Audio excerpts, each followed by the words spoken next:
கலாத்தியர் 6ஆம் அதிகாரம் 7வது வசனத்தை நாம் வாசிக்கலாம்.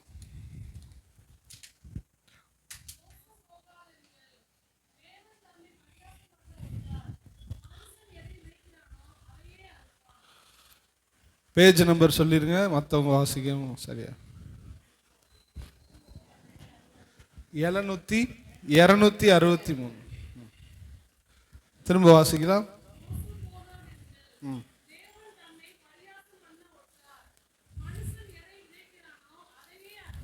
மனுஷன் எதை விதைக்கிறானோ அதையே அவன் அறுப்பான்.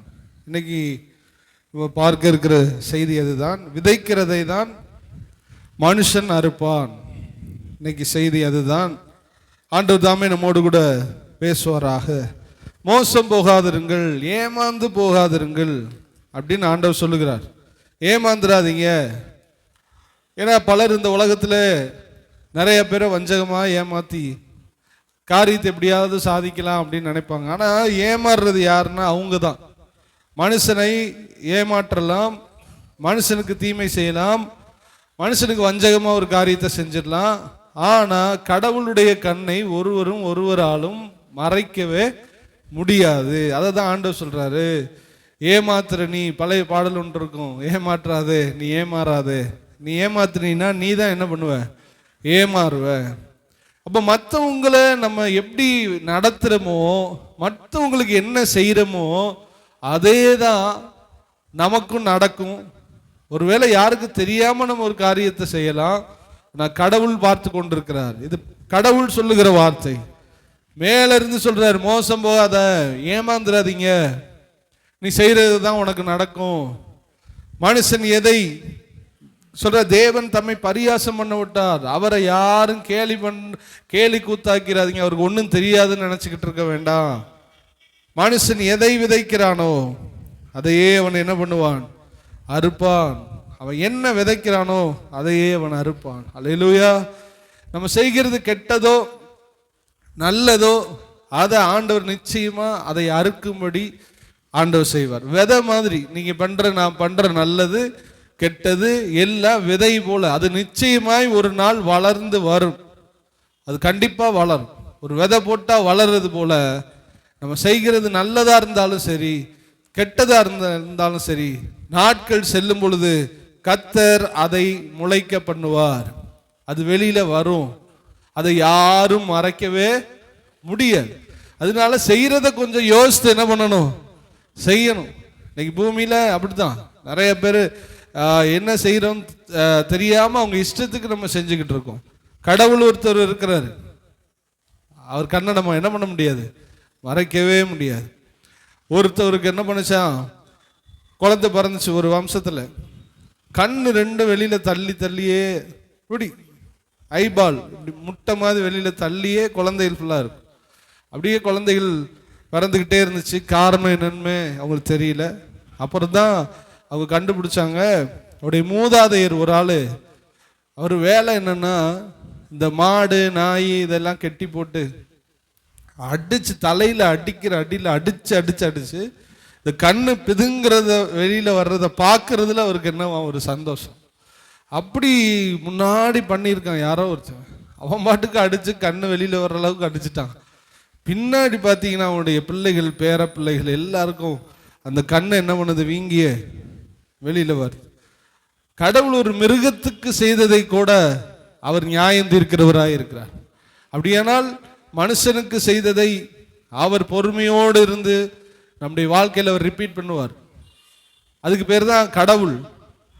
ஒரு பக்கம் ஆண்டுடைய பிள்ளைகளுக்கு அவர் நல்லது செஞ்சு நன்மை செஞ்சுக்கிட்டு நியாயம் தீர்த்து அது ஒரு செக்ஷன். ஆனால் உலக மக்களாக இருந்தாலும் எந்த கடவுளையோ யாரோ எப்படியோ கடவுள் நினைச்சு கும்பிட்டுக்கிட்டு இருந்தாலும் மெய்யான கடவுளாக இருக்கிற ஆண்டவராக இயேசு கிறிஸ்து மேல இருந்து ஒருத்தவன் பாவியா இருந்து இன்னொரு பாவிக்கு பாவம் பண்ணினாலும் அந்த பாவிக்கு பாவத்துக்கு ஏற்ற தண்டனை கொடுத்து கொண்டுதான் அவர் என்ன பண்றாரு, இருக்கிறார். அவர் தண்டனை அளிக்கிறவர், நீதி செய்கிறவராக இருக்கிறார். அப்ப அவரை யாரு கண்ணையும் மறைக்க முடியாது. அவர் கண்ணை நம்ம மறைக்க முடியாது. மனுஷனுடைய கண்ணை மறைச்சிடலாம், ஆனால் தேவனுடைய கண்ணை மறைக்க முடியாது. இன்னைக்கு கர்த்தர் உங்களுக்கு ஒரு ஜாக்கிரதையை தருவாராக. என்ன செஞ்சாலும் ஆண்டவர் பார்க்கிறார் அப்படிங்கிற எண்ணம் நமக்கு என்ன பண்ணணும், இருக்கணும். இந்த மத்தியானத்தில் வானம் மேகம் அப்படியே வெள்ளை கலரில் இருக்குது, நைட்டு இருட்டாக இருக்குது. இந்த வெள்ளை மொழியும் கருப்பு மொழி மாதிரி நினச்சிக்கிறங்க. மேலே இருக்கிறது தான் ஆண்டுடைய கண்.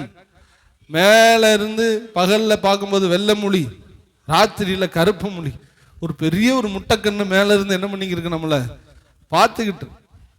எல்லாமே நமக்கு சாட்சிகள் சொல்லும். எல்லாவற்றையும் கர்த்தர் நியாயத்திலே கொண்டு வருவார். வேதம் சொல்லுகிறது, மனுஷன் செய்கிற நன்மையோ தீமையோ எல்லாவற்றையும் அவர் நியாயத்திலே கொண்டு வருவார். நீங்க செய்யறதை பொறுத்து தான் உங்க வாழ்க்கை அமையும்.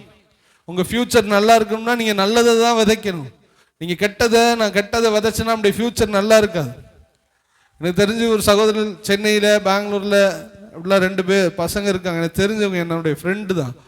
சின்ன வயசுல ரொம்ப சேட்டை பண்ணுவாங்க. ரொம்ப ரொம்ப சந்தோஷமா இருந்தவங்க. சந்தோஷமா இருக்கிற தப்பு இல்லை, சந்தோஷமா இருந்து கெடுதல் பண்ணக்கூடாது. அப்படி ரொம்ப சேட்டை பண்ணி ரொம்ப கஷ்டப்பட்டவங்க, ரொம்ப சந்தோஷப்பட்டவங்க, இன்னைக்கு அவனுக்கு வயசு 40 ஆச்சு. 2 பேருடைய நிலைமையும் ரொம்ப வாழ்க்கையில் கஷ்டப்படுறாங்க. அதில் ஒருத்தன் ரட்சிக்கப்பட்டு ஆண்டவர் அந்த சாபத்தை மாற்றி விட்டார், அவன் நல்லா இருக்கான். ஆனால் இன்னொருத்தர் ரொம்ப கஷ்டப்படுறான். அந்த 2 பேருடைய வரலாறு எடுத்து பார்த்தா 2 பேரும் சின்ன வயசில் பண்ணாத சேட்டையே இல்லை. சின்ன வயசில் நல்லா சிரித்து ஜாலியாக இருந்தாங்க. சின்ன சின்ன தீமைகளும் சின்ன சின்ன கேலித்தனங்களும் பரியாசங்களும் இருந்துச்சு. ஆனால் இந்த வயசு வரும்போது இன்னைக்கு சின்ன வயசுல அமைதியாக இருந்தவன்லாம் இப்போ நல்லா சந்தோஷமா இருக்கிறான். ஆனால் சின்ன வயசுல ரொம்ப சேட்டை பண்ணி ரொம்ப அலங்கோலமான ஒரு வாழ்க்கை வாழ்ந்தவங்க இன்னைக்கு ரொம்ப கஷ்டப்படுறத என்னுடைய கண் பார்த்து கொண்டு இருக்குது. இல்லையா? எனக்கு அப்புறம் பயமா வந்துடும். நானும் ரொம்ப சேட்டை பண்ணுவேன் சின்ன வயசுல.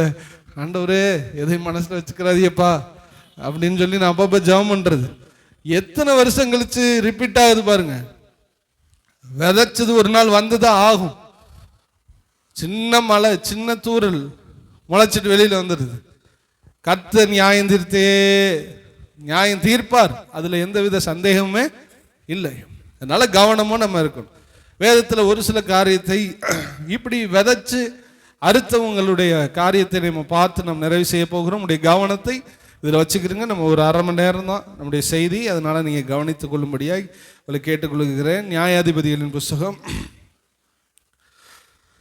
1ஆம் அதிகாரம். நான் வசனத்தை பின்னாடி சொல்றேன், இல்லைன்னா உங்களுக்கு அந்த சஸ்பென்ஸ் போயிடும். இங்க அதோனி பேசேக்னு ஒருத்தன் இருக்கிறான். நியாயாதிபதிகள் 1ஆவது அதிகாரத்தில் இருக்கிறான். உங்களுக்கு கடைசி அந்த வசனத்தை நான் சொல்லுவேன். இவன் ஒரு கானானிய தேசத்தில் இருக்கிற ஒரு ராஜா. இவர்களோடு கூட யுத்தம் பண்ண யூதா, சிமியோன் என்கிற சகோதரர்கள் 2 பேர் சேர்ந்து அவர்கள் ஒரு கூட்டமா இவனோடு கூட யுத்தம் பண்ணுகிறார்கள். யுத்தம் பண்ணி இவனை பிடிச்சிருவாங்க. பிடிச்சா என்ன பண்ணணும்? இவனை ஒன்று கொல்லணும், இல்லை சிறைவாசம் போடணும், ஏதாவது தானே செய்யணும். இவங்க நேரம் என்ன செய்வாங்கன்னா, அந்த 2 பேரும் இந்த அதோனி பேசேக்கை பிடித்து இந்த கையில பாருங்க 5 விரல்ல இருக்கிற 2 கட்ட விரலையும் கட் பண்ணி விட்டான். காலில் இருக்கிற கட்ட விரலை கட் பண்ணி விட்டான்.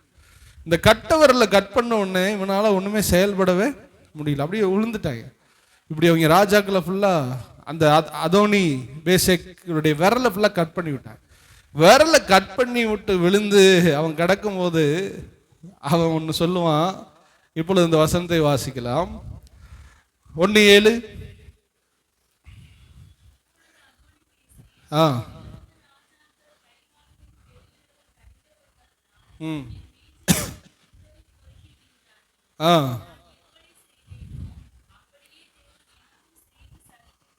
அந்த அதோனி பேசைக்கு சொல்றான், என் கையில மாட்டின 70 ராஜாக்கள், இவன் கையில ஒரு 70 ராஜா மாட்டிருக்கான். இவன் யுத்தம் பண்ணும் போது இந்த 70 ராஜா கொண்டு போட்டுருக்கலாம். விளையாண்டு பார்க்குறான் பாருங்க. வாழ்க்கையில் இந்த சிலர் வாழ்க்கையிலாம் விளையாடக்கூடாது. நமக்கு நல்லா இருக்கோம், நம்ம ஜாலியாக இருக்கோம், நம்ம நல்லா இருக்கோம்னு சில பேர் நம்ம கீழே இருக்கிறவங்கள ஒடுக்குறது, விளையாடுறது, பிளே பண்ணுறது. அவனால ஒன்றும் செய்ய முடியல. இப்போ உங்கள் ஸ்டேட்டஸ்க்கு நேராக உள்ள ஒரு ஆள்கிட்ட போய் நீங்கள் அப்படி நம்ம பாஷையில் சொல்கிறேன் மண்டக்கரமாக பேசுவீங்களா? பேச மாட்டோம், பேச வர முடியாது. ஏன்னா அவன் தான் நம்மளை திருப்பி பேசுவானே. அப்போ கொஞ்சம் உயர்ந்த உடனே ஸ்டேட்டஸோ பணமோ பதவியோ ஏதோ ஒன்றில் உயர்ந்தவொடனே கீழே இருக்கிறவனை பார்த்து பிளே பண்ணுறது, விளையாடுறது, என்ன சொல்றது, விளையாட்டுத்தனமாக பேசுறது. அந்த நான் சொன்ன வார்த்தை தான் கரெக்டான வேர்டு. இப்படி தேவையில்லாம பேசுறது, கொழுப்பு எடுத்த மாதிரி பேசுறது, இப்படிலாம் பேசுறதுக்கு என்ன தைரியம் வருதுன்னா உங்களுக்கு ஒன்றே தெரிஞ்சுக்க, அவன் என்னை விட ஏதோ விதத்தில் அவன் என்ன பண்ணியிருக்கான், குறைஞ்சிருக்கான். அதனால தான் நான் பேசுகிறேன். இதெல்லாம் ஆண்டவர் பார்ப்பார், ப்ளே பண்ணுறார். 70 பேரை பிடிச்சடா கொண்டு போட்டு அதோட போயிடலாம்னா துடிக்க அவனை ஏதாவது வித்தியாசமாக அவனை பண்ணணும். எப்படி ஐடியா பண்ணியிருக்கான் பாருங்க. 70 ராஜாக்களை பிடிச்சி மெனக்கட்டு 2 பேரோட கட்டவரில் 2 கட்டவரில் நீட்டு வெட்டு, கால் கட்டவரில் நீட்டு வெட்டுன உடனே கிரிப்பு கிடைக்காது. இங்கே பாருங்க, இதை வச்சுக்கிட்டு இப்போ நாங்கள் இதெல்லாம் க்ளீன் பண்ணுவோம் கூட்டத்துக்கு முன்னாடி. இப்போ இந்த 4 நாள் 8 விரலை வச்சுக்கிட்டு என்ன செய்யறது? இப்படியாக கூட்டுற, இப்படி கூட்டிக்கிட்டு என்ன செய்ய முடியும்? கால் விரலும் இல்லை, நின்று வருங்க கொஞ்சம், கையும் காலையும் முடியாது. பாவம் அந்த 70 பேரையும் போட்டு செதைச்சு கைகாலெலாம் துண்டா போட்டுட்டு, இந்த பயலுக ராஜா இவங்க நடமாட முடியல, ஒன்றுமே பண்ணல. இப்போ ஒரு மேஜையில் உட்காந்துக்குருவார். இவங்க இப்படிலாம் கீழே உட்கார வச்சுட்டு இவர் சாப்பிட்டுட்டு 2-3 துண்டை போடுவார். இவங்க எடுக்க முடியாமல் இப்படி சுரண்டி அந்த கீழே உள்ள கறி எடுத்து இப்படி திங்கிறது, இப்படி காலில் நடக்க முடியாமல் இப்படிலாம் பார்த்து ரசிச்சிருக்காரு. யாரு தலைவர்? யாரு? அதோனி. நாள் வந்தது, இவருடைய அக்கிரமம் பெருகினது. உடனே விரல கட் பண்ணல. நம்ம ஆளுக்கு விரல கட் பண்ணாதனால தான் ரொம்ப திமிரு பிடிச்சி அலைஞ்சுக்கிட்டு இருக்கோம். உடனே கட் பண்ணா என்ன ஆகுது? தெய்வம் நின்று கொள்ளும். கொஞ்சம் வெயிட் பண்ணும், பொறுத்திருப்பார். அக்கிரம நிரம்பும், அந்த கிளாஸ்ல தண்ணி நிரம்பின மாதிரி பார்த்துக்கிட்டே இருப்பார். கடவுள் பார்த்து மொத்தமா வச்சு கொடுப்பார். அடி மறக்க முடியாத அளவுக்கு இருக்கும். அவர் ரிப்பீட் அடிச்சு. ஆண்டோட்ட அடி வாங்கி இருக்கீங்களா யாராவது? நாங்கெல்லாம் வாங்கியிருக்கோம். நேசிக்கிறவர்களை அவர் அடிப்பார். பிசாசுல கூட அடி வாங்கிடலாம், அவர்கிட்ட வாங்குறது ரொம்ப கஷ்டம். அல்லேலூயா. அவர் எப்படி அடிப்பார்டா? பிசாசு எப்படி அடிப்பார்னா பனிஷ்மெண்ட்டுக்காக அடிச்சுட்டு போயிடும். ஆண்டவர் திருந்துறவரை என்ன பண்ணுவார்? அடிப்பார். நம்ம திருந்தவும் மாட்டோமா, அதனால திரும்ப அடிப்பார். பிசாசு ஒரு தடவை அடிச்சுட்டு போயிடும், நம்ம திருந்தாதனால 10 வாட்டி அடிப்பார். மூடனுக்கு முதுகுக்கு ஏற்றது பிரம்பு, சல்லுன்னு அடி விழுந்தாலும் திருந்தவே மாட்டான். திரும்ப அடி, திரும்ப அடி. கை கால் விரலெல்லாம் கட்டாயி பண்ணெல்லாம் போடுறது, கறியெல்லாம் போடுறது, இவங்க புறக்கி திங்கிறது பார்த்து அப்படியே ஒரு ரசனை அப்படி இருந்துச்சு. நாட்கள் சென்றது. திடீர்னு ஒரு நாள் சிமியோன், யூதா கொடூரமானவங்க. இவங்க தங்கச்சி ஒரு நாள் தொட்டுருவான் ஒருத்தவன், வெளியூருக்காரங்க உள்ள புகுந்து வெட்டி சரிச்சிருவான், எல்லாரையும் கொண்டு போட்டுற கொடூரக்காரங்க. அப்படியே பட்டையும் கொடூரத்தின் பட்டை. இவன்கிட்ட போய் மோதிட்டான். அவன் வந்தாம இருங்க. அதான் நான் சொல்றேன், நீ யார்கிட்ட மோதினா உங்களுக்கு அப்பனுக்கு அப்பன் ஒருத்தன் வருவான். இங்க சிமியோன்ட்ட மோதிட்டான், அதோனி பேச. இவன் தான் நினைச்சா நம்ம தான்டா வித்தியாசமா மற்றவனை கொல்றவன் நினைச்சிட்டு இவர் இருந்தார் பாருங்க. இவனை பிடிச்சாங்க. இவன் இந்த நியூஸை கேள்விப்படவே இல்லை. இவன் இதுக்கு முன்னாடி விரல் கட் பண்ணதெல்லாம் இவனுக்கு என்னது, யூதாவுக்கும் சிமியோனுக்கும் தெரியவே தெரியாது, சத்தியமா தெரியாது. இவனை பிடிச்சோடனே யோசித்தாங்க அண்ணன் தம்பியும், இவனை என்னடா பண்ணலாம் வித்தியாசமா, கொண்டுருமா? இல்லைடா, ஒன்று வித்தியாசமாக பண்ணுவான், விரலை கட் பண்ணுவோமா? பண்ணோன்னு போட்டாங்க 2 விரல் குதிங்காலே. வெட்டுன உடனே தான் அவனுக்கு ஞாபகம் வருது, ஒரு 70 பேரை நம்ம இப்படித்தானடா வெட்டணும். அப்படியே தேவன் என்னுடைய வாழ்க்கையிலையும் செய்தார். எப்படி லிங்க் ஆகி எப்படி வந்து எப்படி நியாய தீர்ப்பு நடக்குதுங்கிறத நீங்க புரிஞ்சுக்கணும். ஈஸியா யார் வாழ்க்கையில விளையாடக்கூடாது, யாரும் கஷ்டப்படுறதை பார்த்து சிரிக்க கூடாது, யாரையும் வேதனைப்படுத்தக்கூடாது. இப்படிலாம் வேதனைப்படுத்தி ரசிச்சு அதுல ஒரு சந்தோஷப்பட்டு எனக்கு எல்லாம் இருக்குது நான் சாதிக்கிறேன் அப்படின்னு நம்ம நினைச்சுக்கிட்டு இருந்தா கொஞ்ச நாள் அமைதியா போற மாதிரி இருக்கும். ஆனா ஒரு நாள் வரும், படைத்த இறைவன் நியாயம் தீர்ப்பார். அதோட நீ விசைக்கு ஒன்றும் பெரிய நல்லவன்லாம் கிடையாது, இவன் கொண்டவனும் நல்லவனும் கிடையாது, இவங்களும் நல்லவன் கிடையாது. ஆனாலும் இப்படி நம்ம விளையாடக்கூடாதுன்னு ஆண்டவர் நமக்கு எச்சரிக்கிறார். அவர் பார்த்து கொள்வார். யாரா இருந்தாலும் நியாய தீர்ப்பு தான். நீங்க அதை புரிஞ்சுக்கணும். நீங்க சொல்லுவீங்க அவன் கெட்டது பண்ணான்ல பிரதர், நான் பண்றதுல என்ன தப்பு? இங்க அதோனி பேசக்கு விரல வெட்டுனா அவன் விரல வெட்டுறதுல என்ன தப்பு அப்படின்னு இவன் கேட்கலாம். அப்படி கேட்க முடியாது. நல்லவனோ கெட்டவனோ நம்ம திரும்ப செய்யறோமோ அவன் நம்ம செய்யறோம், என்ன செஞ்சாலும் நமக்கு அது ரிப்பீட் ஆகும். நியாய தீர்ப்பு தீமைக்கு தீமை செய்யக்கூடாது, கடவுள் கரத்தில் நம்ம என்ன பண்ணிடணும், ஒப்படைச்சு. அதனால இன்னைக்கு நீங்க நல்லா புரிஞ்சுக்கிறீங்க, யாருடைய வாழ்க்கையிலையும் நான் எந்த தீமையும் செய்ய மாட்டேன். நான் மற்றவனை பற்றி பேசினா என்னைய பற்றி ஒருத்தவங்க பேசுவான், இன்னொன்று மற்றவங்க பிள்ளைகளுக்கு நான் கெடுதல் பண்ணால் என் பிள்ளைகளுக்கு ஒருத்தவன் கெடுதல் பண்ணுவான், மற்ற வாழ்க்கையை கெடுத்தா என் வாழ்க்கையை ஒருத்தன் கெடுப்பான், மற்றவனை பற்றி தவறாக பேசுனா அவன் என்னை தவறாக பேசுவான். இதெல்லாம் கர்த்தர் வச்சிருக்கிற நீதி. வேறெல்லாம் கட் பண்ணுறதுன்னா என்ன, செயல்படவே முடியாமல் இடையூறாக இருக்கிறது. இந்த கை காலை வெட்டினோடனே அவனால் செயல்பட முடியல, இன்னொருத்தனுடைய வாழ்க்கையை செயல்பட முடியாத அளவுக்கு நம்ம இடையூறு பண்ணினால் நம்ம வாழ்க்கையும் செயல்பட முடியாத அளவுக்கு கர்த்தர் நம்முடைய வாழ்க்கையில தலையிடுவார். எத்தனை பேர் விசுவாசிக்கிறீங்க? அல்லேலூயா. இவருடைய தொழிலில் உள்ள புகுந்து ரொம்ப சேட்டை எல்லாம் கொடுக்க கூடாது, பிறருடைய குடும்பத்தை உள்ள நுழைஞ்சு அதை கெடுக்க கூடாது, பிறருடைய ஊழியத்தை உள்ள நுழைஞ்சு கெடுக்க கூடாது, பிறருடைய நல்ல பேரை உள்ள நுழைஞ்சு கெடுக்க கூடாது. இந்த பாருங்களேன், இன்னொரு ஆளை பத்தி நான் நினைக்கிறது கூட தப்பு தான், ஆனா இன்னொரு ஆளை பத்தி நான் நினைச்சு இன்னொரு ஆள்கிட்ட சொல்றது அதை விட பெரிய தப்பு. உங்களுக்கு புரியுதா? ஒரு ஆளை பத்தி இவன் கெட்டவன் அப்படின்னு என் மனசுல இருக்கு, என் மனசுல இருந்தா கூட ஒரு ஆள் அவனை பத்தி தப்பான அபிப்பிராயம் என்கிட்ட மட்டும்தான் இருக்கு. ஆனா நான் இப்போ உங்கள்கிட்ட சொல்றேன்னு வச்சுக்கிறீங்களேன், அந்த ஆள் இப்படி ஆம்பளைன்னு சொன்ன உடனே இன்னொரு ஆளுக்கு என்ன ஆகுது, பாஸ் ஆகுது. அந்த ஆள் அப்படியே பாஸ் ஆகுது, அப்படியே பாஸ் ஆகி இந்த ஊருக்கே என்ன ஆயிடுது, பாஸ் ஆயிடுது. நான் உங்களுக்கு ஏற்கனவே சொல்லியிருப்பேன், ராஜாவுக்கு வால் முளைச்சிருச்சுன்னு சொல்லி ஒரு கதை இருக்குது. அல்லேலூயா.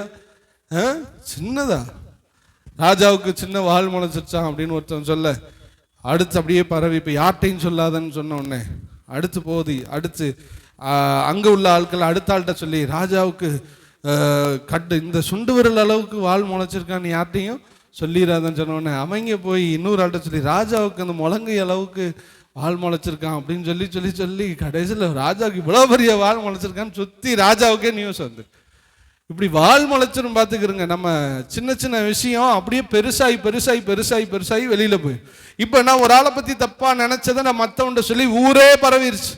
இப்போ ஆண்டவர் என்னோடு பேசுறாரு, நீ அவன்கிட்ட மன்னிப்பு கேட்டுரு, அவன் அப்படிலாம் இல்லைன்னு சொன்ன உடனே நான் அவனை பற்றி புரிஞ்சுட்டு நான் அவன்கிட்ட போய் சொல்றேன், பிரதர் உங்களை பற்றி நான் என்ன பண்ணிட்டேன், தப்பா நினைச்சிட்டேன். அப்படியே பிரதர் பரவாயில்லைன்னு சொல்லிட்டாரு. இவர்கிட்ட இருந்து நல்ல மதிப்பை வாங்கிட்டோம், மன்னிப்பு கேட்டுட்டோம். ஆனா இங்கிருந்து பரவன இந்த கொரோனா வைரஸ் மாதிரி இவனை பத்தி கெட்ட பேரை நம்ம பரப்பி விட்டது ஊரே போயிருச்சே. இதையெல்லாம் வாபஸ் பண்றது யாரு? உங்களுக்கு புரியுதா? இதெல்லாம் யாரு திருப்பி கொண்டு வர்றது? எங்கெங்க சொன்னாங்களோ, யார்கிட்ட போய் சொன்னாங்களோ, எல்லார்ட்டையும் போய் சொல்ல முடியுமா? நான் அன்னைக்கு சொன்னனே அந்த ஆளை பத்தி நான் தப்பா சொல்லிட்டேன், நீங்க யார்கிட்ட சொன்னீங்களோ அவன்கிட்ட போய் சொல்லுங்க. நான் தான் கிட்டத்தட்ட 100 பேர்கிட்ட சொல்லிட்டேனே, அந்த 100 பேர் 200 பேர்கிட்ட சொல்லிட்டா ஊரே பரவிருச்சு. நான் என்ன சொல்றேன், ஒரு ஆள் பேரை டேமேஜ் பண்ணிட்டா திரும்ப ரிப்பீட் எடுக்கவே முடியாது, சீக்கிரம் ஒப்புரவாயிட்டு போயிடுவாங்க. எனக்கு தெரிஞ்சு ஒரு சகோதரர் இருக்கிற, அவங்க ஒரு ஊழியக்காரருடைய பேரை டேமேஜ் பண்ணிட்டாங்க. அவங்க டேமேஜ் ஆனதுனால வானத்திலிருந்து ஒரு நட்சத்திரம் தன்னோடு கூட 1/3 நட்சத்திரத்தை இழுத்துட்டு வந்தது மாதிரி நிறைய பேர் அவங்க பேரை டேமேஜ் ஆனதுனால வந்தாச்சு.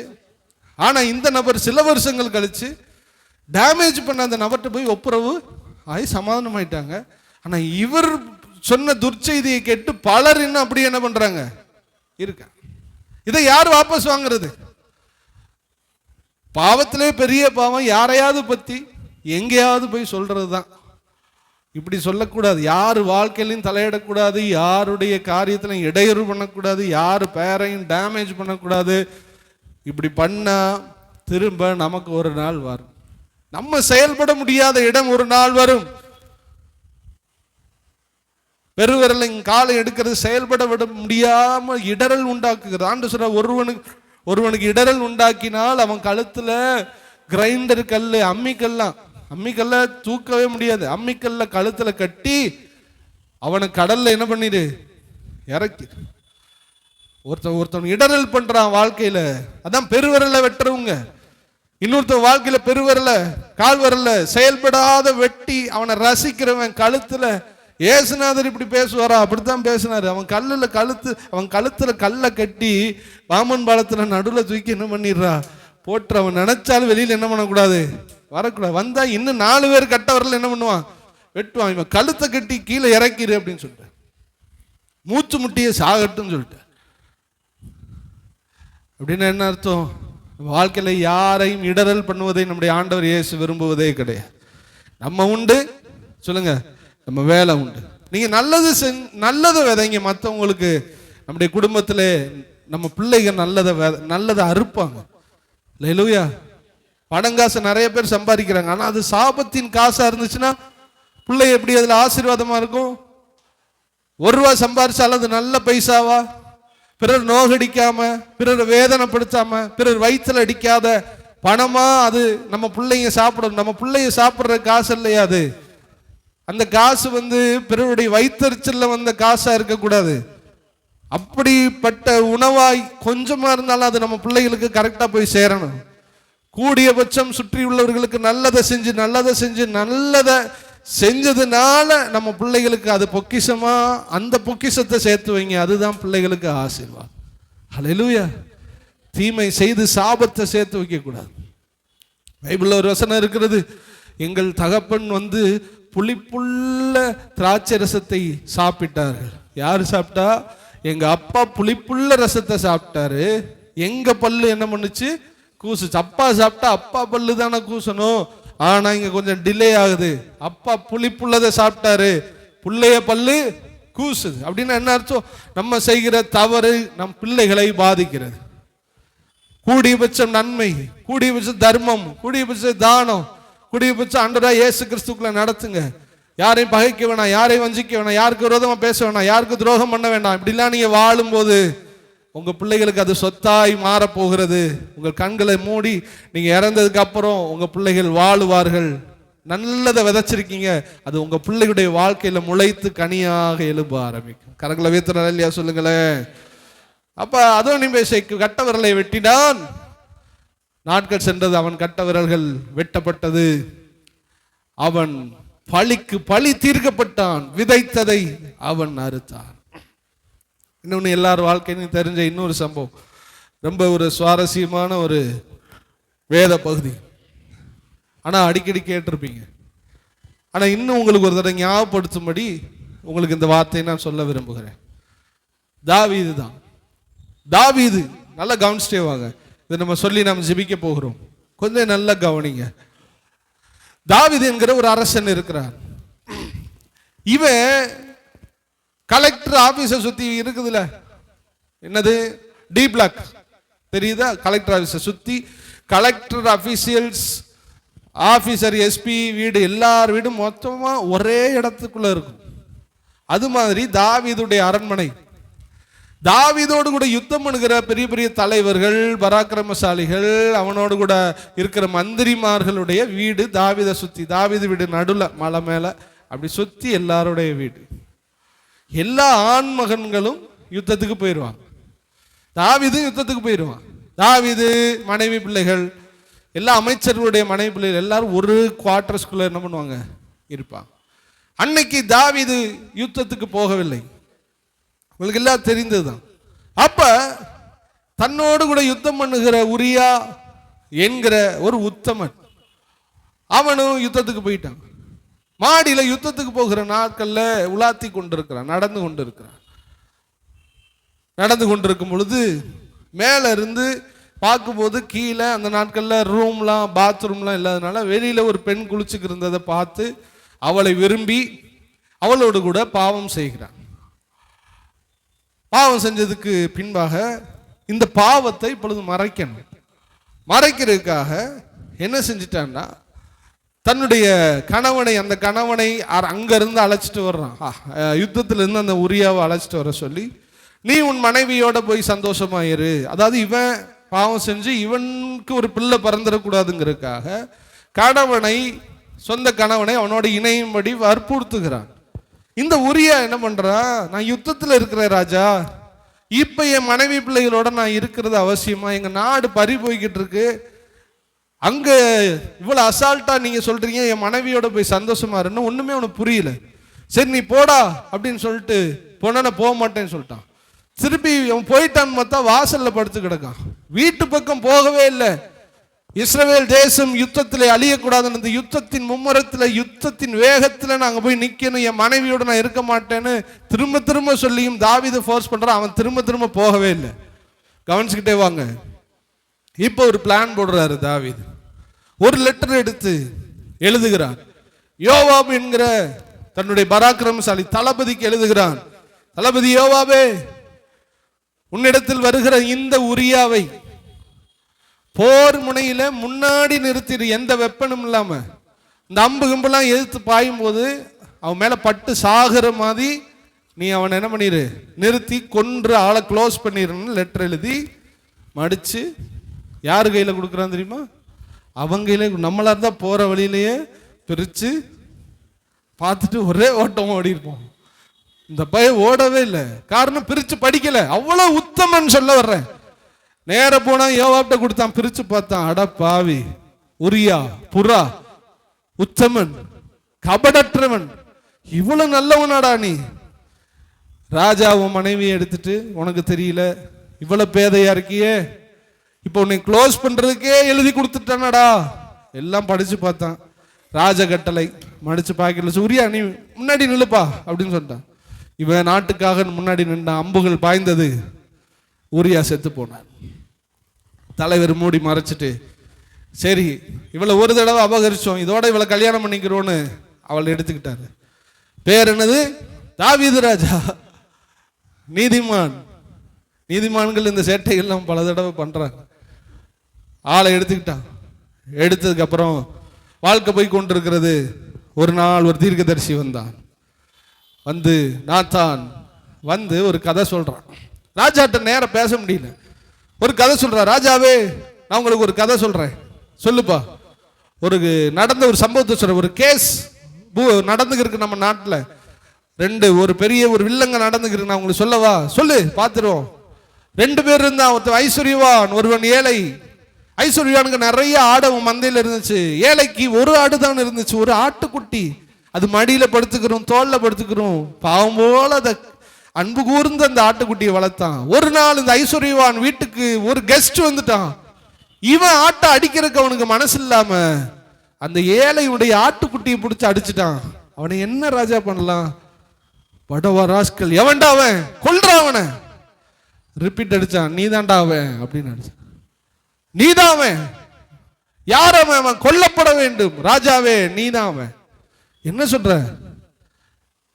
உனக்கு மறுமனையாட்டி இருக்குது, உனக்கு லீகலாவே 4-5 மனைவி வச்சுக்கலாம். ஆனா நீ இன்னொருத்தவன் மனைவியை அபகரிச்சு அவனை கொண்டு போட்டியே, நீ தான் சாகணும் அப்படின்னு சொல்லிட்டு சொல்றான். ராஜாவே, இவளை யாருக்கும் தெரியாம நீர் பாவம் செஞ்ச அவனை கொண்டு போட்டு சீக்கிரட்டா வச்சுட்டீரு. ஆனா கடவுள் மேல இருந்து பார்த்துட்டா. சொல்லுங்க, கடவுள் மேல இருந்து பார்த்துட்டாரு. உனக்கு ஒண்ணு சொல்றேன், அந்த ரங்கத்தில் நீ வச்சு பாவம் பண்ணியே, ஒரு நாள் வரும் உன்னுடைய எல்லா மறுமனையாட்டிகளையும் இஸ்ரவேலுடைய நடு மையத்தில் ஒரு மாடி வீட்டில் எல்லாரோட கூட ஒரு மனுஷன் பாவம் செய்வான். அதை எல்லாரும் பார்ப்பாங்க. நீ அந்த ரங்கத்தில் செய்தாய், நான் வெளியே ரங்கமா என்ன பண்ணுவேன், கொண்டு வருவேன். நாட்கள் முடிந்தது. இவன் மகன் அப்சலோம், ஒரு மனைவிக்கு பிறந்த ஒரு மகன். இவன் ராஜாவாகணும்னு இவனை துரத்திக்கிட்டே அப்பனையே துரத்துறான், ஓட ஆரம்பிக்கிறான். நல்லா கவனிங்க, உத்தமனா இருந்த உரியா போர்ல போய் உயிரை கொடுத்த உரியாவை மிஸ் பண்ணா பாத்தீங்களா, துரோகம் பண்ணா பாத்தீங்களா. மகனே அவனுக்கு துரோகம் பண்ற இடத்துக்கு என்ன பண்ணிட்டான். உண்மையுள்ள வேலைக்காரன் இருந்தான், ஆனா இன்னைக்கு அவனுக்கு துரோகம் பண்ணதுனால மகனே இப்பொழுது துரோகியாய் மாறிவிட்டான். இப்பொழுது இந்த மகனுக்கு ஒரு தளபதி இருந்தான் தாவீதுக்கு, அவனும் துரோகியாய் மாறிவிட்டான்.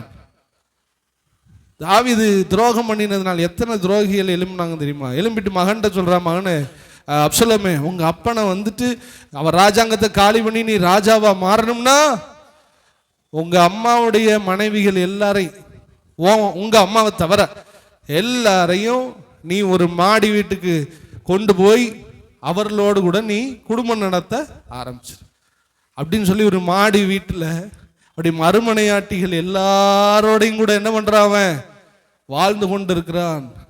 அன்னைக்கு சொன்ன வார்த்தை, நாத்தான் சொன்ன வார்த்தை, குறித்த நாளுக்குள்ளே அப்படியே நடந்தது. யாருக்கு தெரியாம பத்சேபாள் இடத்துல பாவம் செஞ்சான். இன்னைக்கு தாவீதுடைய மறுமனையாட்டிகள், அவளோடு கூட இருந்த அரண்மனை பெண்கள் எல்லாரையும் மகன் அபகரிச்சு நடு வீதியில பார்க்கும்போது, இது யாரு? எல்லா பொம்பளையிலும் சுத்துதே, தாவீதுடைய மனைவிகள் எல்லாரும் மாடி வீட்டுல சுத்துறாங்க, தாவீது மகன் வாழ்ந்துகிட்டு இருக்கான், என்னடா நடக்குது? கேவலம் கேவலம் கேவலப்படுத்திட்டாங்க தாவீது. தாவீதுக்கு அவ்வளவு பெரிய அவமானம். ஆண்டரோட இருக்கிறவன் தான், நான் தான் திரும்ப சொல்றேன், ஆண்டரோட இருக்கிறவன் தான். ஆண்டரோட இருக்கிறவனா இருந்தாலும் அவன் செய்த பாவத்துக்கு ஆண்டவர் அப்படியே 10 முறை தனையாய் அவன் கையில் ஆண்ட தண்டனையை கொடுத்தார். கரங்களை வைத்து இல்லையா சொல்லுங்க. இது உங்களுடைய வாழ்க்கையில் ஒரு எச்சரிப்பாய் மாறுவதா? நம்ம என்ன செய்யறோமோ வெளியில வரும், வெளியில கர்த்தர் கொண்டு வருவார். தாவீது செய்ததற்கு அப்படியே நடந்து. எத்தனை பேர் புரியுது? புரியுதா நான் சொல்றது? அல்லேலூயா. இப்படி நடந்துச்சு. இன்னொரு வேர்டு உங்களுக்கு அதுல அதே வேளையில் ஆண்டோடைய கிருபையும் உங்கள்கிட்ட சொல்லி நான் முடிக்க போறேன். செஞ்சதுக்கு தப்பு அப்படியே நடந்து போச்சு. இப்ப என்ன நடந்துச்சுன்னா, இவன் என்ன வேர்டு சொன்னா, நாத்தான் ராஜாவே நீர் கொல்லப்பட வேண்டும், நீ சாகணும் அப்படின்னு சொன்னான். தாவீது செத்துருக்கணுமா செத்துருக்க கூடாதா? தாவீது சாகல. ஆனா இவன் இன்னொருத்தர் மனைவியோட பாவம் செஞ்சிருக்கா, அது நடந்துச்சு. ஆனா சொன்னா அவன் சாகணும்னு சொன்னான். ஆனா தாவீதுடைய வாழ்க்கையில நடக்கல. தாவீது தீமை செஞ்சதுக்கு தீமை வந்தது. அதே வேளையில் தாவீது ஒரு நல்லது செஞ்சான் முன்னாடி. உங்களுக்கு அதை ஞாபகப்படுத்தி நம்ம ஜெபிக்க போகிறோம்.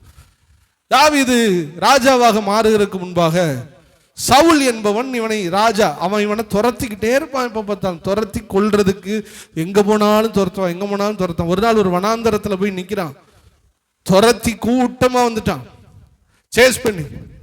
தாவீதோடு கொஞ்சம் பராக்கிரமசாலிகள் இருக்கா, கொஞ்சம் பேர். ஆனா சவுலோ அரசாங்கம் துரத்திட்டு வருது.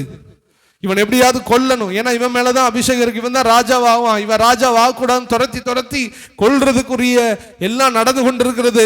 இப்பொழுது ஒரு வனாந்தரத்தில் நிற்கிறான், தன்னை துரத்திக்கிட்டு வந்த டீம் அப்படியே வருது. அந்த சவுல் ராஜா இப்பொழுது ஒரு குகைக்குள்ளே போகிறான். போய் அங்க உடைய கடமைகளை, காலை கடமைகளை நிறைவேற்றுறதுக்காக உள்ள போய் அங்க ஒரு ரெஸ்ட் எடுக்கிறதுக்காக அப்படி போகும்போது அவன் இவங்களை பார்க்கல. சவுல் டீம் தாவீதை பார்க்கல, தாவீதோட டீம் சவுலை பார்த்தாச்சு. தாவீது சவுல் ஆளே தாவீது வந்ததே தெரியாம ஒரு பாட்டுக்கு அந்த பக்கம் குகைக்குள்ள இருக்கிறாரு. தாவீதுடைய ஆட்கள் சொல்றாங்க, டேய் இதான் உனக்கு கிடைச்ச சரியான வாய்ப்பு, உன் மேல அபிஷேகம் இருக்குது, நீ தான் அடுத்த ராஜா. அந்த நாட்களில் ஒரு ராஜாவை கொண்டுதான் இன்னொரு ராஜா வரணும். உன் கையில இந்த ராஜா மாட்டிட்டான், இவனை நீ இன்னைக்கு கொன்று உற்றாத அப்படின்னு சொல்லிட்டு எல்லாரும் சொல்றாங்க. கையில பட்டை இருக்கு. ஒருத்தன் சொன்னா ஒரே போடா போட்டுருவா, கழுத்தை வெட்டி எடுத்துட்டு வந்துற, இனிமே உன்னை துரத்த மாட்டான் அப்படின்னு சொல்லும்போது தாவீது சொன்ன வார்த்தை, அவனை என்ன பண்ணாத, தொடாத, என்னை ஆண்டவர் ராஜாவாக மாற்றும் போது மாறட்டும். தாவீது வயசாகி சவுல் வயசாகி செத்ததுக்கு அப்புறம் நான் ராஜாவா மாறட்டும், அவன் மேல அபிஷேகம் இருக்கு, அவனை நான் தொட மாட்டேன் அப்படின்னு சொல்லி தன் கையில மாற்ற. நல்லா கவனிக்கணும், இப்படி இருக்கிறான், இப்படி இருக்கான், பட்டை இருக்குது, ஒரு போடுல போட்டு அவனை கதையை முடிக்க முடியும். ஆனா தாவீது அவனை கையில மாட்டியும் அவனை விடுவித்தான், அவனை தொடல. இப்பொழுதுதான் சவுல் சொல்லுவான், சவுல் அதோட பக்கத்துல போய் சவுளுடைய ட்ரெஸ் மட்டும் நல்லா கவனிங்க, அவன் கழுத்துக்கும் அவன் ட்ரெஸ்ஸுக்கு எவ்வளவு தூரம் இருக்கும், அவன் ட்ரெஸ்ஸோட சால்வையை மட்டும் கட் பண்ணி எடுத்துட்டு பின்னாடி சொல்லுவான், சவுல் ராஜாவே. சவுல் பாப்பாரு, ஏய் தாவீது உன்னை துரத்திட்டு வந்தா என்னடா இங்க நிக்கிறேன்னு சொல்லிட்டு சொல்லும் போது தாவீது சொல்லுவான், சவுல் ராஜாவே உன்னுடைய வஸ்திரம் என் கையில இருக்கு பாத்தியா, இது என்ன அர்த்தம் தெரியுமா, நீ அங்க திரும்பி இருக்கும் போது உன் பக்கத்துல உன் ட்ரெஸ்ஸை கட் பண்ணனா உன் கழுத்தை வெட்டுறதுக்கு எவ்வளவு நேரம் ஆயிருக்கு, ஆனா நான் உன்னைய தொடல, உன்னை கொல்றது என்னுடைய நோக்கம் இல்லை, தயவு செய்து என்னை விட்டுரு அப்படின்னு தாவீது சொல்லும் போது சவுல் சொல்லுவான், மகனே நீ என்ன பார்க்கிலும் நல்லவன்டா, நான் கையில மாட்டியும் நான் உன்னை துரத்தி கொல்ல பார்த்து நான் கையில மாட்டியும் என் கழுத்தை வெட்டாம என்னை கொல்லாம என் ட்ரெஸ்ஸை மட்டும் வெட்டி எனக்கு ஒரு எச்சரிப்பு கொடுத்து என்னை பாதுகாத்தியே, என் உயிர் உன் கையில மாட்டியும் நீ அதை தப்பு வச்சியே, அதுபோல கர்த்தர் உனக்கு ஒரு நாள் கிருபை செய்வார். இப்ப நான் இந்த வசனத்துக்கு வர்றேன். இந்த செய்த நன்மை சில காலம் கழித்து, நல்லா கவனிக்கணும், இன்னொருத்தருடைய மனைவியை எடுத்துக்கொண்டான், நாட்கள் சென்றது. அதற்கு ஆண்டவர் ரிவெஞ்ச் பண்ணாரு. ஆனால் அதே வேளையில தாவீது இன்னொருத்தனுடைய உயிரை கையில மாட்டியும் காப்பாத்தினான் பாருங்களேன், விட்டான் பாருங்களேன். நாட்கள் சென்றது. இவன் கர்த்தருடைய கையில மாட்டினான். நாத்தானா தான் சொல்றான், அவன் கொல்லப்பட வேண்டும். தாவீதே, நீ இந்த செஞ்ச பாவத்துக்கு நீ என்ன பண்ணணும்? சாகணும். சாகிறது தான் நியாய தீர்ப்பு. ஆனால் தாவீது அங்கு சாகவில்லை. ஏன் சொல்லுங்க, ஏன் சாகல? சவுல சாகடிக்கல, அதனால தாவீது சாகல. அல்லேலூயா. இவன் செஞ்ச விபச்சார பாவத்துக்கு ரிப்பீட் நடந்துச்சு. ஆனா இன்னொருத்தவனை கொலை செய்யாம விட்டானே, அதனால இவனும் தேவனுடைய கையிலே கொல்லப்படாமல் நிறுத்தப்பட்டார். நான் உங்களுக்கு சொல்ல வர விஷயம், தீமை செய்தால் தீமையை அனுபவிப்போம். அதே வேளையில தாவீது செய்த ஏதோ ஒரு நன்மை சவுலுடைய உயிரை காப்பாத்துறது. தக்க சமயத்துல அவனுடைய உயிரை காப்பாத்துச்சு. ஒருவேளை தாவீது சவுலுக்கு அந்த இன்சிடென்ட், சவுலுக்கு இவனுக்கு அந்த இன்சிடென்ட் நடக்கலைன்னா தாவீது நிச்சயமாய் கர்த்தருடைய கரத்திலே செத்திருப்பான். தாவீதை கர்த்தர் நினைவு கூர்ந்தார். என்ன நினைவு கூர்ந்தார்? சவுல் கையில மாட்டும் போது என் புள்ள தாவீது கொல்லலையே, இன்னைக்கு என் கையில மாட்டிட்டான் உரியாவை கொன்னதுக்கு. ஒரு பச்சை மண்ணு ஒன்னும் தெரியாத ஒரு உத்தம அவனை கொண்டதுக்கு இப்ப என் கையில மாட்டிட்டான். ஆனாலும் இவன் செய்த நன்மையை, அன்னைக்கு சவுல விட்டு வச்சதை இன்னைக்கு நான் நினைவு கூறுகிறேன்னு தாவீது விதைச்ச நன்மையை ஆண்டவர் நினைத்து அவன் உயிரை விட்டு விட்டார். கரங்களை வித்து நல்லா சொல்லுங்க, நல்லா புரிஞ்சுக்கணும். அப்படி ஆண்டவர் நியாயம் தீர்க்கிற ஆண்டவர். நீங்க நல்லது செஞ்சா நல்லதை நிச்சயமா தருவார். அதுல எந்த வித மாற்றமும் இல்ல. தீமை செஞ்சா தீமையை நிச்சயமாய் தருவார். தீமையை நன்மையினால் நீங்கள் வெல்ல முடியும். ஹல்லேலூயா. இப்படி நாட்கள் சென்றது. தாவீதுடைய ஜீவனை கர்த்தர் அழகாய் காப்பாற்றினார். இந்த மாலை வேளையில் ஆண்டவர் உங்களுக்கு சொல்லுகிற வார்த்தை, தீமை செய்யவே வேண்டாம், நல்லது செய்யுங்க. தக்க சமயத்தில் கர்த்தர் உங்களை பாதுகாப்பா. நீங்க குறை உள்ளவங்க, நான் குறை உள்ளவங்க, ஆனா நீங்க செய்யற நல்லதெல்லாம் உங்க வாழ்க்கையில பிரதிபலனா அமையும். எனக்கே வறுமையில இருக்கேன் பிரதர், இந்த வறுமையில யாருக்காவது ஒரு 10 ரூபா, 5 ரூபா, ஒரு 1000, ஒரு 100 உதவுங்க. ஆண்டவர் பாப்பார், இந்த வறுமையிலையும் ஒருத்தன் உதவி செய்யறானப்பா, உங்களுக்கு கர்த்தர் அதை உதவியாய் தருவார். அல்லேலூயா. உங்களை கஷ்டப்படுத்துறாங்க, நானே ஏற்கனவே கஷ்டத்துல இருக்கேன், என்னை வேதனைப்படுத்துறாங்க பிரதர், இந்த வேதனையிலையும் நீங்க அமைதியா இருங்க, சீக்கிரத்துல கர்த்தர் உங்களை ஆசீர்வதிப்பார். தீமை நடந்துகிட்டு இருக்கும் போதே, நம்ம கஷ்டப்படும் போதே நன்மையை சேர்த்து வச்சுக்கிட்டே வாங்க. நாட்கள் செல்லும், நாட்கள் செல்லும், கர்த்தர் அந்த நன்மையை உங்க வாழ்க்கையில விளையும்படி கர்த்தர் செய்வார். நீங்க இரக்கமுள்ளவர்களாய் இருந்தால் நம்முடைய ஆண்டவரும் இரக்கமுள்ளவராய் இருப்பார். நீங்கள் நன்மை செய்தால் அவரும் நன்மை செய்கிறவராய் இருப்பார். யாக்கோபு 2:13 சொல்லப்படுகிறது. இந்த வசனத்தை மட்டும் வாசிங்க, வாசித்து நாம் ஜெபிக்க போகிறோம். யாக்கோபு 2:13 கவனிங்க. இரக்கம் செய்யாதவனுக்கு இரக்கம் இல்லாத நியாய தீர்ப்பு நடக்கும். இரக்கம் நியாய தீர்ப்புக்கு முன்பாக இரக்கம் மேன்மை பாராட்டு. நான் இரக்கம் செய்யலைன்னா கடவுள் எனக்கு இரக்கம் செய்ய மாட்டார். நல்லா கவனிக்கணும். தாவீது பாவம் செஞ்சா ஆண்டவர் அதை நிவர்த்தி பண்ணினார். அதே தாவீது இரக்கம் செஞ்சா தாவீதுக்கு இப்பொழுது கர்த்தர் என்ன பண்ணினார்? இரக்கம் பண்ணினார். நம்முடைய வாழ்க்கையிலையும் இரக்கம் பாராட்டுங்க. மற்றவங்களுக்கு இறங்கி போங்க, மற்றவங்களுக்கு மன்னிங்க, மற்றவங்களுக்கு உதவுங்க, மற்றவங்களை அற்பமா நினைக்காதீங்க. நீங்க என்ன செய்யறீங்களோ அதை கர்த்தர் உங்களுக்கு செய்வார். உங்க வாழ்க்கையில நீங்க என்னது நல்லது நடக்கணும்னு எதிர்பார்க்கிறீங்களோ அந்த நல்லதை மற்றவங்களுக்கு என்ன பண்ணுங்க? செய்யுங்க. நம்ம இரக்கம் செஞ்சா கடவுள் நமக்கு இரக்கம் செய்வார். பிறருக்கு நீங்கள் மன்னித்தால் அவர் உங்களை மன்னிப்பார். இது முக்கியமான ஒரு வார்த்தை. கடவுள் நம்மளை மன்னிக்கலைன்னா நம்ம பரலோகத்துக்கு போக முடியாது. அன்னு சொல்ற, நமக்கு என்னென்ன யார் யார் தீமை செஞ்சாங்களோ எல்லாத்தையும் நம்ம மன்னிக்கணும். நம்ம மன்னிச்சா கடவுள் நமக்கு மன்னிப்பார். நாம் மன்னிக்காது இருந்தால் கடவுள் நமக்கு மன்னிக்க மாட்டார். என் மேல குற்றம் பாவம், நான் செஞ்ச தப்புக்கு கடவுளுடைய கோபம் அப்படி நிக்குதுன்னு வச்சுக்கிறீங்களேன், ஆண்டவர் இப்படியே பார்ப்பார். இந்த யாங்கோவை போட்டு தள்ளிடுவோமா, ஏதாவது பண்ணிடுவோமான்னு மேலே தேடிக்கிட்டு இருக்கும்போது நான் பண்ணது 4 நல்ல காரியம் அவருக்கு முன்னாடி நிற்கும். அதை அப்படியே பார்த்துட்டு சரி சரி இதனால இவனை விட்டுருவோன்னு சொல்லிட்டு நான் செஞ்ச நல்லதுக்காக என்னை கர்த்தர் விடுவிப்பார். அல்லேலூயா. நம்ம எதை விதைக்கிறோமோ அதை தான் அறுப்போம். கர்த்தர் உங்களுடைய வாழ்க்கையிலையும் நன்மைகளை விதைக்க உதவி செய்வாராக. ஆமென். மனசார நம்ம யாருக்கு துரோகம் இனிமே பண்ணக்கூடாது. கடவுள் பார்க்கிறார். யார் எப்படி போகட்டும், என்னை ஒருத்தர் பார்க்கிறார். அவர் என் வாழ்க்கையில படி அளக்கணும், என் குடும்பம் நல்லா இருக்கணும், என் ஊழியம் நல்லா இருக்கணும், என் எதிர்காலம் நல்லா இருக்கணும். அப்படின்னா நான் நல்லதையே நான் விதைச்சு கொண்டே இருக்கணும். அப்படி விதைக்கும் பொழுது என் வருங்காலங்களில் என்ன ஆசீர்வாதத்தை அறுக்க முடியும். அல்லேலூயா. ஒரு சின்ன விதையை போட்டா, ஆப்பிள் விதையை போட்டா ஆப்பிள் தான் வரும். அது மாதிரி முள்ள போட்டா முள்ளு தான் வரும். நீங்க முள்ள விதைக்கிறீங்களா, நல்ல கனி உள்ள ஒரு விதையை விதைக்கிறீங்களா? நீங்க யோசிச்சுக்கிறீங்க. வாழ்க்கையில முள்ளுங்கிற பாவத்தை, கோபத்தை, பகைய, துரோகத்தை, திருட்டுத்தனத்தை, பொய் எதையும் நம்ம விதைக்க கூடாது. நன்மைய, அன்பை, ஆசீர்வாதத்தை, இரக்கத்தை விதைங்க. இது விதைக்க விதைக்க ஒரு நாள் வளரும். அது எப்போ வளரணும்னா நம்ம பிள்ளைங்க வளரும் பொழுது அது வளர்ந்து நிற்கும். அல்லேலூயா. அதெல்லாம் நன்மையா மாறும். நம்ம எல்லாரும் அப்படி எழுந்திருந்து